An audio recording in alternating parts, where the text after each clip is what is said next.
Čia jau biškiai kitoks miškas, ne? O, va čia taip, čia parkelis. Tai va tokį mišką palikau prieš 2 metus. Gražų, tvarkingą, be džiūstančių medžių. Ar tau pikta? Taip, pinigėliai, valga pinigėlius. Va taip gerai įsiklausytum ir taip jau mažiau turiu. Infliacija. Čia galim taip pavadinti infliacija. O čia mes grasim grybų. Čia kiek ieškau, niekada nerandu šitą miškę.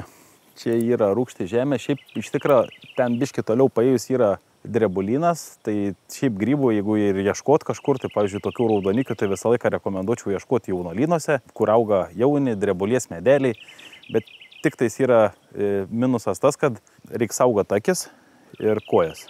Nes visą laiką reikia žemai pasilenkus ir jeigu randi tos grybus, visą laiką reikia prisitūpus vieną prie kitą.